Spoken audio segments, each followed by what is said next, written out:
Welcome back to the Risk Apogee podcast. If you're looking for someone who sits at the absolute bleeding edge where cybersecurity meets physical defense, artificial intelligence, and quantum tech, you are in for a treat today. We are so incredibly thrilled to be joined by Kathryn Wang. She describes herself as a mad scientist in cybersecurity partnerships and sales, and looking at her track record, that title feels spot on. Kathryn's career spans some of the most innovative corners of the industry. She is currently the principal public sector lead at SandboxAQ, the CEO of CTRL+Alt+Defeat, a board advisor for building cybersecurity, and a driving force as co-chair for Uniting Women in Cyber at the Cyber Guild. But she's not just about building massive strategic partnerships. As she puts it, she's essentially the Q to our national security's James Bond, scouting the horizon to arm the good guys with battle-hardened, bespoke technological arsenals. She is on a mission to champion technology that maximizes human authenticity while keeping our moral compass intact. Plus, anyone whose motto is, "Come with me if you want to encrypt," is exactly the kind of guest we want on this show. Please join me in welcoming the ultimate cyber innovator, Kathryn Wang. Welcome to the Risk Apogee, where we cut through the noise to get to the truth about risk. Cyber, physical, human. Every organization faces threats. What separates the ones that survive from the ones that don't is the decisions their leaders make under pressure. Each episode, we go inside the arena with the operators and strategists, shaping how organizations defend, adapt, and lead. This is the Risk Apogee. Kat, welcome to the Risk Apogee. Thank you. It's an honor to be here. I appreciate you making time for the conversation. There's a lot going on right now. The risk landscape, as it were, globally, from a geopolitical standpoint, from a technology standpoint. You and I both have spent time in the cybersecurity lanes, which we're going to get a chance to talk about. What in the risk aperture are you concerned about? Where do I start? There's a lot. There is. I don't think you can go 10 minutes in any conversation in the Bay Area or even anywhere else in the world for that matter without talking about AI.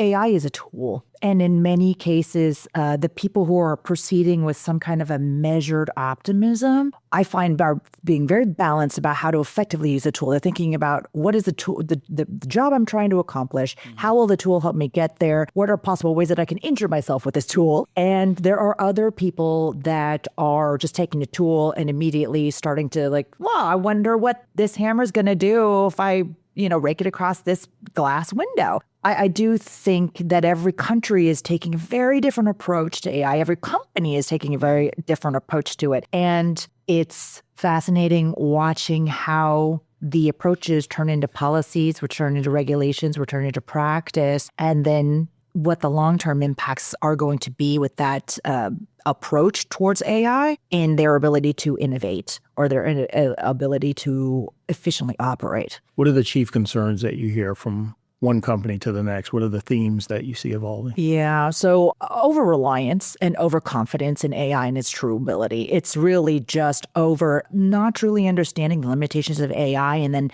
going full board and then making decisions based off of that and then needing to course correct. Time is of the essence and time is money. Also, I am very worried that in general, we are not addressing the key components that make up successful AI, including the data fidelity. Is there any concept of data procurement, data licensing? I mean, we saw OpenAI was just sued by Encyclopedia Britannica for 8-digit million-dollar numbers. And I think that's because they got off easy. Who owns this information? Do they own it in perpetuity? And can we create the equivalent of the S-bomb, the C-bomb, an AI bomb, a training data bomb? We're starting to think about how do we protect our AI and ensure that it is effective enough for our operations. A great example is how effective was and is the software bill of materials? You mentioned it, so yeah. I want to make sure that we're adequately both giving acknowledgement of maybe the impact it's had on cybersecurity in particular, but I'm not sure it was the resolution that everyone thought it would be. And that's a challenge with CMMC and some of these accreditations and compliance requirements in general. The moment that you give somebody a test, if we are not approaching that test with the understanding of the philosophy behind it, and we're simply looking to do compliance theater, then things change. To answer what do I need to get 90% on this? Exactly. So if we're to answer your question bluntly, I think the baseline requirements were helpful. And I see this mostly from the national security perspective because I work in the public sector. The federal government does have requirements for software bill of materials. Now, does that translate into the secondary tier, the third tertiary tier? Not really. There's only so much. Does it translate into effective security? Yeah, exactly. That's the question. But at least we have it there. Yeah. And we don't have it in many other places. Now, again, with compliance theater, there are ways to circumvent this. Now, in a previous life, I was fascinated by weaponized or trojanized hardware devices that were coming in from China. So the way that cyber adversaries think, I wish I was a better criminal, I would make more money, is federal government wants to buy 1,000 Sony Bravias. And the average cost, if you were going to go and procure it, is going to be somewhere around $1,200 a pop. Somehow, a vendor came in and offered the 1,000 TVs at $600 a pop. Riddle me this. How does the math work on that? Like, whose cousin do you know at the manufacturing plant that could strike a deal that good? So then it begs the question, it's so cheap, it's suspect. Right. And what's wrong with it? Well, lo and behold, there's a lot of counterfeit devices now that are in circulation, not only across the government agencies like defense industrial bases, but also in our conference offices, right? In our homes, in all of these places where you can remote enable voice or video recording if you needed to, or disable the device from functioning if that component was tampered with. You could actually have a kill switch in it. Is it recording? Does it do vocal recognition? Can it do facial recognition? Can it pick up like other ambient noise in a mess hall where conversations, like classified conversations, shouldn't be happening, but they may? Right. Is it in a 3-star general's office on the wall behind him? It's really hard to tell. So while software bill of materials, like, it is a fundamental valuable intent, whether or not it's effective, even when it's required by the United States government, there's ways around it. I look at it like the NIST CSF, right? I feel as though from a regulatory standpoint, practitioners actually have everything that they need to engage in good practices and to do the right thing. The question remains, there's a gap between the information available and the actual practice. Why is that gap as large as it is? And if I were to proffer to you that the gap's actually widening, what would your response be to that? Emphatically agree. Yeah. Yeah.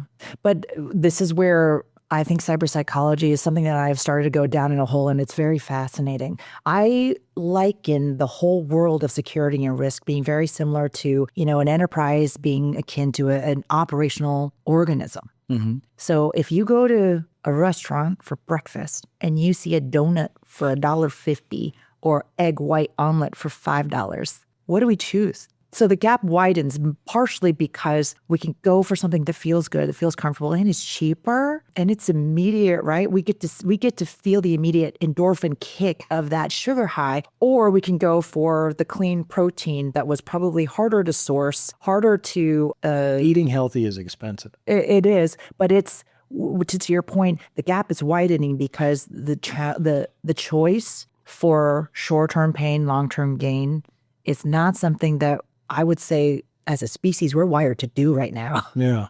No, I think things are getting harder, but I do feel as though organizations are beginning to understand the risk associated with their digital assets, their digital transformation efforts. Yeah.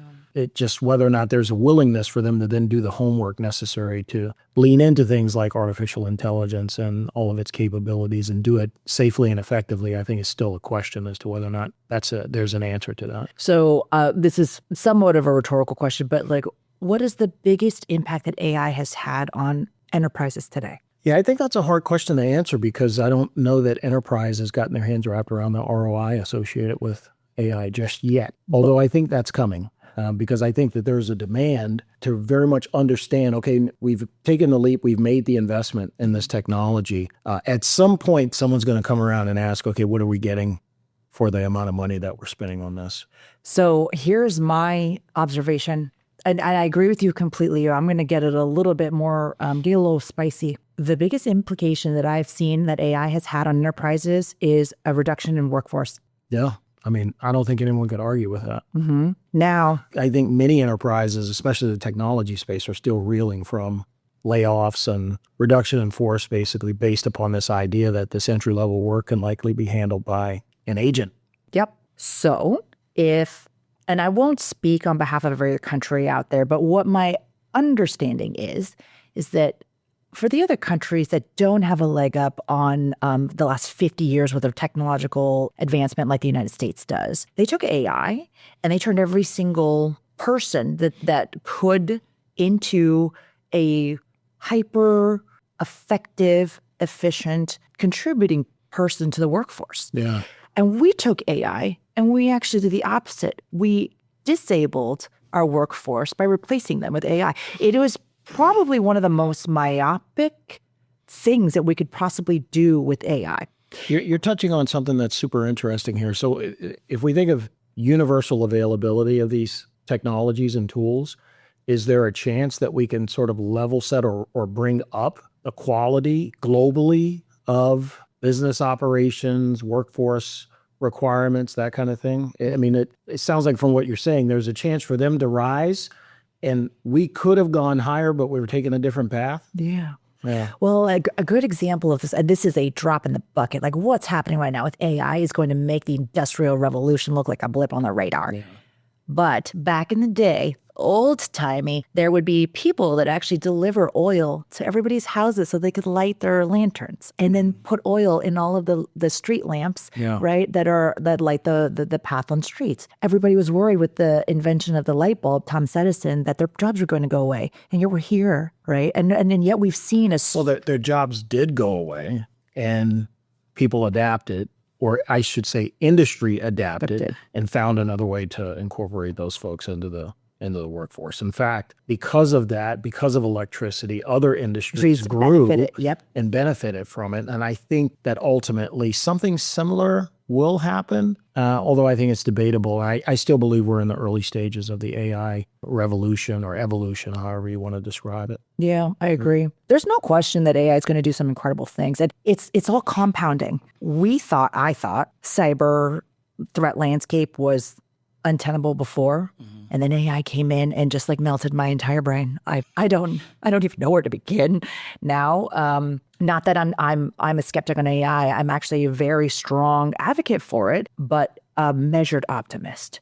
Yeah, but it is created a whole other landscape of threat now, because if we've got our AI defending against their AI from a cyber intrusion standpoint, how do we make sure that our AI stays ours, or focus on us that can't be corrupted, or weaponized? A very similar thing happened with nuclear technology, which evolved into what they call mutually assured destruction, right? Which is this idea that kept everyone at bay because, yes, you may have the same technology or tools, but basically we're going to wipe each other out. And that's what stops folks from actually pushing the button. So maybe I can't see a similar thing happening in cyber, only because the adversary doesn't care about their own destruction, because in most cases their destruction is a virtual one, and it's not something that means that they're no longer going to be in existence. They have shown a resilience and a pretty good ability to pivot when necessary.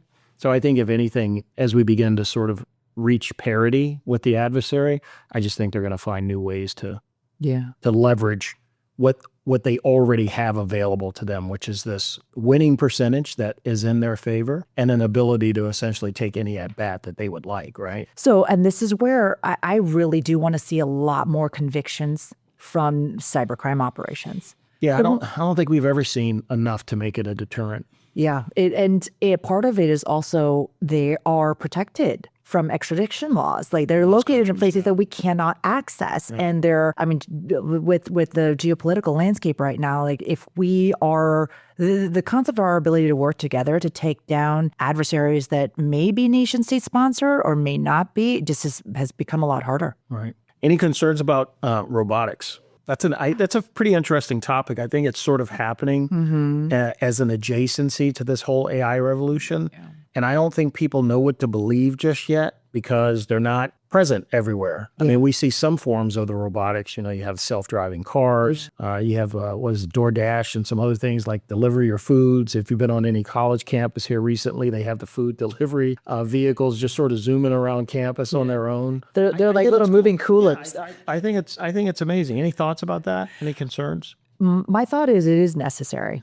Yeah. It's actually a critical component to the long-term existence of humanity. And I'll tell you why. There is a really great book. It's written a few years back now by a man named Peter Zions. End of the World is Just the Beginning. It's a fascinating book. And he goes through very high level of fidelity and research for all of these fascinating topics. But it focuses around one centralized challenge, and that is the global population decline. So since basically the 20s through the 50s, especially through World War I, World War II, we continue to see global populations rise, right? But then we got to almost a critical mass, and now we're starting to see a decline. There's not enough people now to support. There's not enough in this current generation to support the generation prior. And then we're going to see this with agriculture, which is going to affect our food supply. We're going to see this across some of the other more operational, industries that we depend on for Maslow's hierarchy of needs, right? These days, we need robotics to help do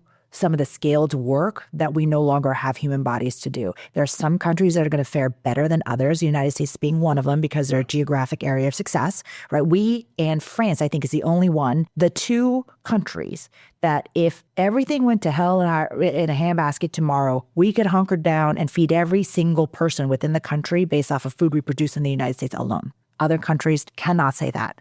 They have a high export for the goods that they have in country, or they import a significant amount of the food into their country. Yeah, I think all you have to do is walk into a Costco and see the bounty. the overabundance of nourishment that we have available to us. What are folks in the C-suite talking about as it relates to risk? Fascinating. This landscape, investors, the market, they reward speed over security. So the risk at the executive level, I think, is not getting to market fast enough. This is where trade-offs happen. If we're training for the Olympics, we're going to push ourselves to the brink of exhaustion, to the point of our breaking point, to be able to get that muscle, to get that speed, to shave off that 1.1 second. And we see this with the top AI developers right now, right? Like the OpenAI, Claude, and Gemini. Any one of those three will have an announcement and have a material impact on the other two's stock for the next 2 weeks. Or Jensen will come online and say that he doesn't believe that quantum is on the roadmap for another 5 years and impact the entire quantum industry's market cap for the next month. DeepSeek will come out and produce something of the more efficient usage of the NVIDIA GPUs by 30%. And that will affect NVIDIA stock for the next 6 months. This is what executives, I believe, worry about. It is not cyber risk. It is shareholder value. Is that real or phantom, though? I noticed there's a ton of talk in market circles around whether or not all of this AI talk represents some kind of a bubble of some kind. Is that real, or are they misreading the adoption of this technology? It's a tough one. I would say if I'm going to pick one of the two lanes, I'd say they're not misreading it. There are some very inefficient, or I would think myopic views on how to use AI. That level of adoption, I think, will die down. The people who can creatively... We're going to stop seeing baby videos of babies dancing, and I don't even know. That's my favorite at the moment. The baby videos dancing? I spent a lot of time watching those. Those are funny. They make me laugh out loud. So this is a good point, though. There's commercial use for AI, and then there's enterprise use for AI. Sometimes they overlap and sometimes they don't. We're using AI to create new content daily. This is expanding the content creation landscape, the cost of hosting. There's a non-trivial cost to giving everybody access to AI, especially when they don't have to pay for it. The cost got to come out from somewhere. But I don't think that's changing. So from that perspective, it's not misplaced. The people who use AI in very creative ways, I'll give you an example. So about a year ago, I joined my current company, SandboxAQ, and what they're doing is they're taking existing quantum technologies, like an MRI machine that's been around for 50 years. Right. One of the reasons why it's so big and clunky is because it has to be shielded.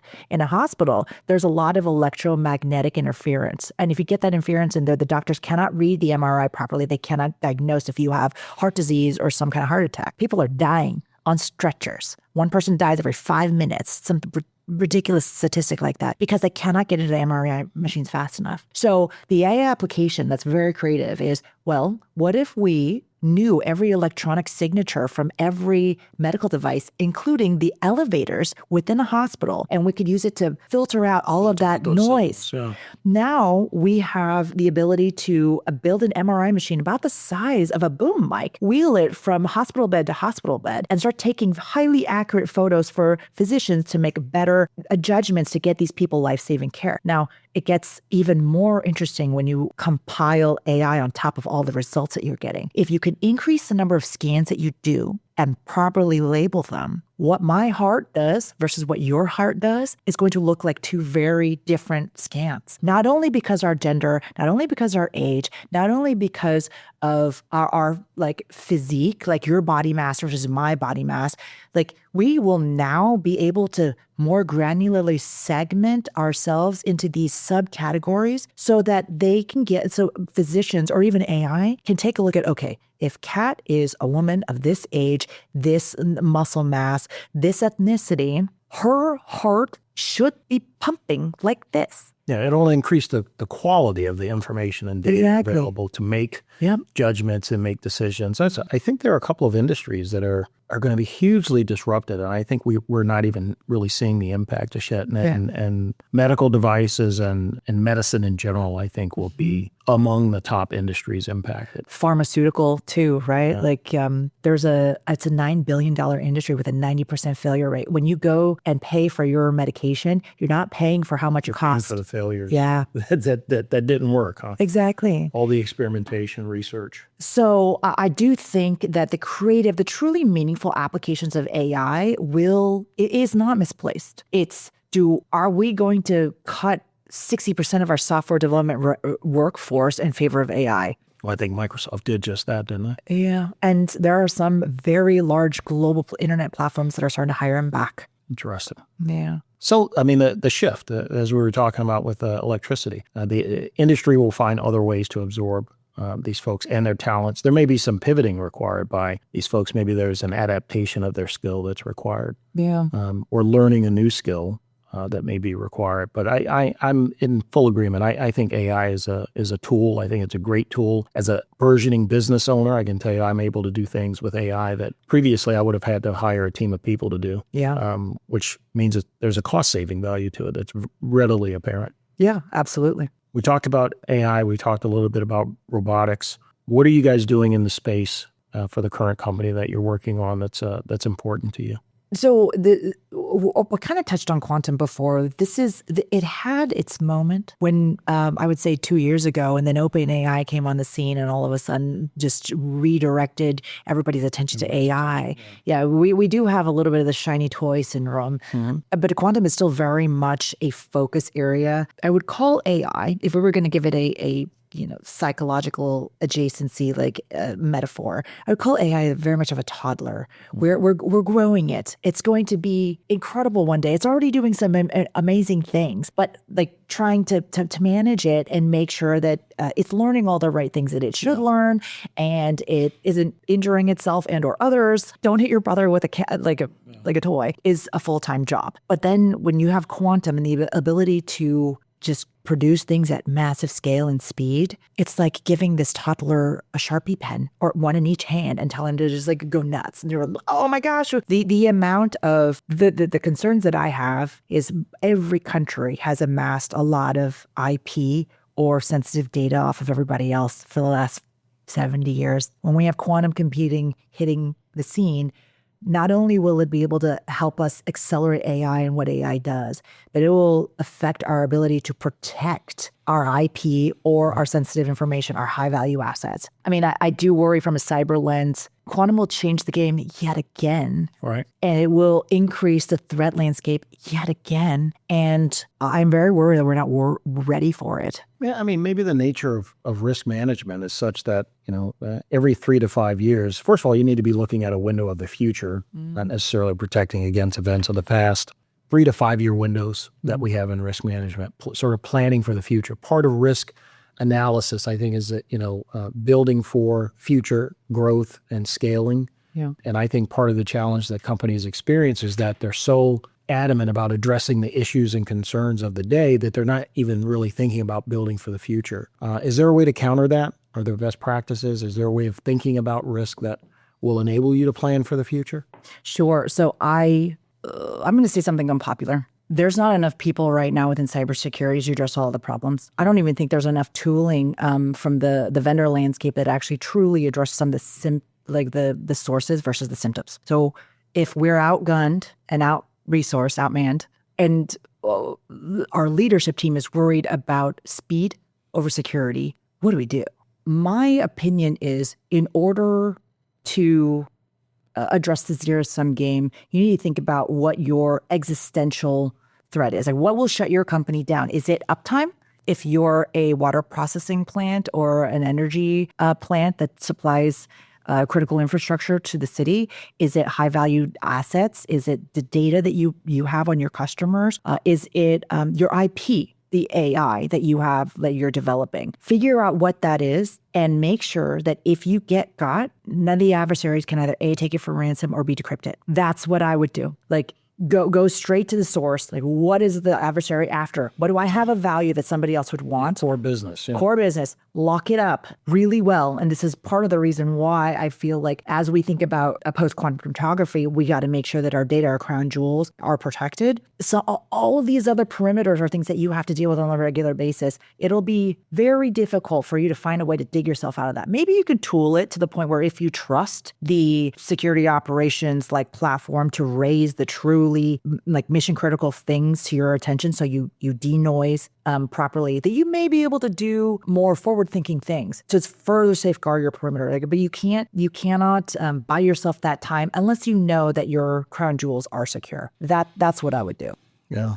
I mean, that dilemma that you just identified, though, is the same dilemma we've been dealing with for the past 2 decades. And I think organizations oftentimes don't go through the steps to identify what those crown jewels are. In fact, it's funny you use that term, because I haven't heard anyone refer to the quote-unquote crown jewels in a long time. Yeah. Are they still the center point of enablement for security? Is that what you're there to do? So is it even definable, I think is probably a better question. Oh, I hope so. I mean, that's the core reason why the executive team exists. Like, what are you here fundamentally to solve? What is your value proposition to the world? What makes you think that, that's the first question an investor is going to ask you. So I would hope that they can answer that question. But as we look at the equivalent of the AI arms race right now, if I'm another nation and I am limited in my capacity for innovation, why would I go invest in my own resources to innovate new things when I could just go steal it from somebody else? It's an interesting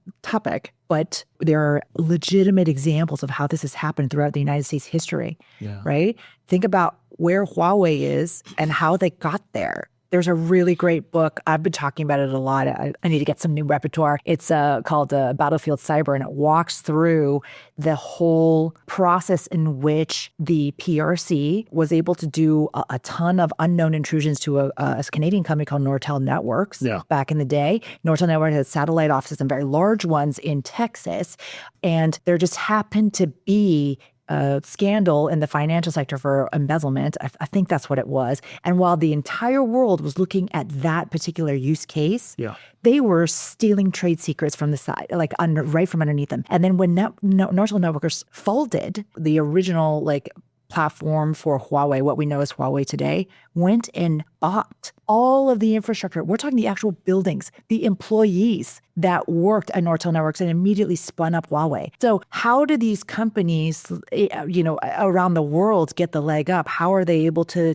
leapfrog? It's because they didn't start from ground zero. So we should absolutely be knowing what our crown jewels are and why it is critical that we protect them. And it should not sit squarely on the shoulders of the cyber team that is defending it. It is an existential threat that will affect the entire company and its existence. What do you think about talent? As you were talking about that topic, it brings to mind the idea that a lot of great talent just moves from one company to the next in today's environment. In fact, there's probably not a week that goes by that you don't hear about some company, quote unquote, stealing talent from another company, especially in the AI wars. Is that the same thing, or is it a different manifestation of the same concept when you bring new competency into the group that maybe you didn't have, but it used to support someone else's efforts, maybe even a competitor? Everyone seems to be trying to hire for that. And there just isn't enough of that around. I do see it as like if you can afford them, but it also prices out a lot of these other companies from getting that type of talent.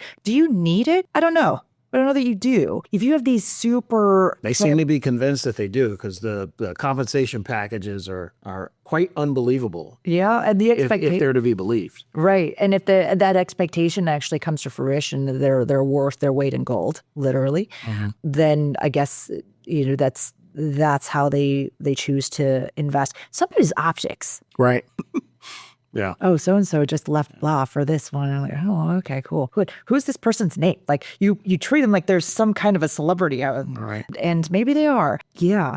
It's been really interesting seeing how AI companies are approaching their own forms of ethical AI development too. So it is much about hiring talent to align with mission principles. And I wonder whether or not, because we've heard many stories of visionaries who have disagreed with fundamental leadership direction, chose to splinter off and go create their own thing, and hold to some core principles, right? Their key values. And that is not to be underestimated in the general public. You do a lot of speaking on the circuit. I see you on panels and keynotes, and anyone who follows you on LinkedIn knows that you're a world traveler. What topics are people interested in? What do you get the most feedback on? There has been a strong response to operational technology intrusion. Critical infrastructure, we brought it up a couple of times. I do think it's important because people may not think about the cyber consequences or the risks associated. They immediately know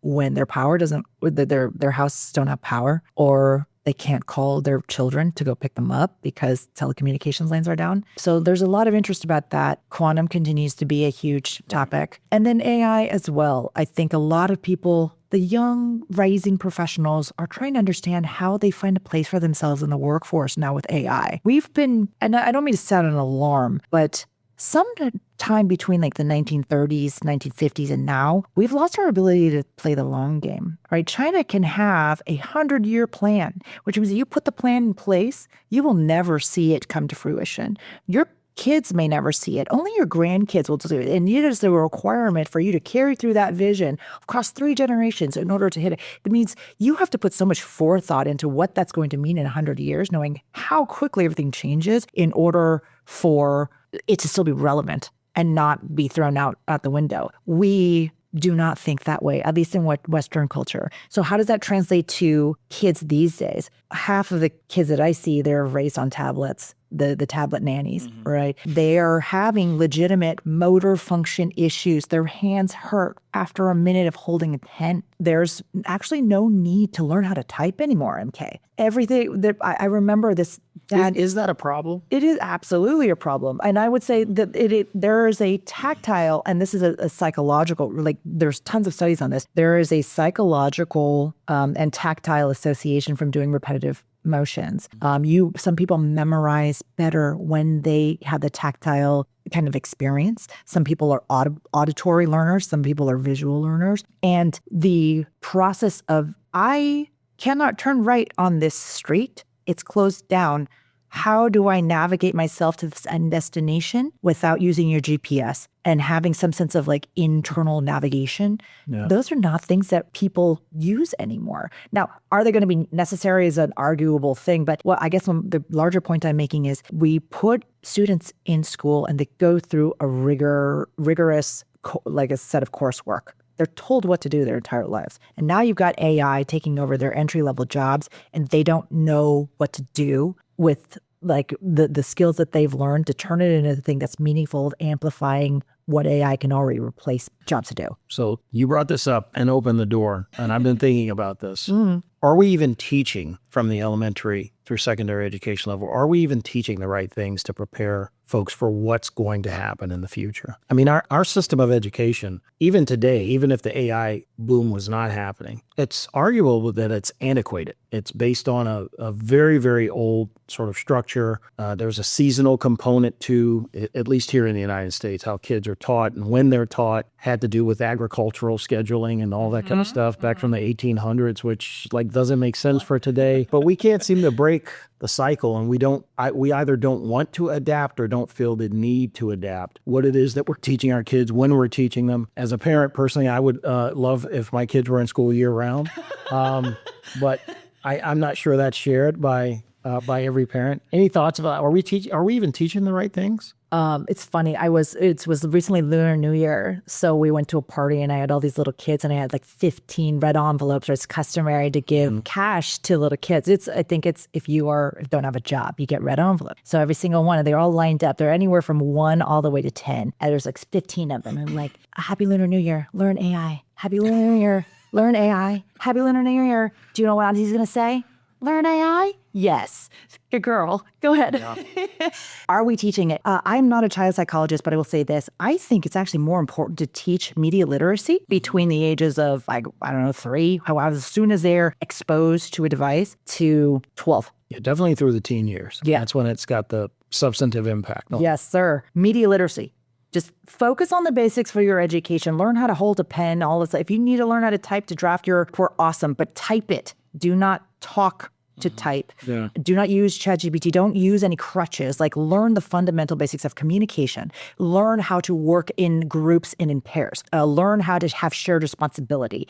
Go outside and don't give yourself macular degeneration because you don't have enough exposure to vitamin D. Like, get the basics from 0 to 12. And the only thing that I would say I would teach children is media literacy, because that is extremely important. Now, from 12 onwards, like, take a look at some big problems. Like, we're talking global issues, and start thinking about how AI can make that better. It doesn't have to fully solve the problem, right? Make it better. And if we think about applying AI to something that's actually meaningful, we get ourselves out of this, like, what can I use AI? I can use it to ingest all of the potential summer camp options for my kid and then stack rank them in order of, timing based off of my schedule. Very helpful, but maybe not something that they can make a career out of.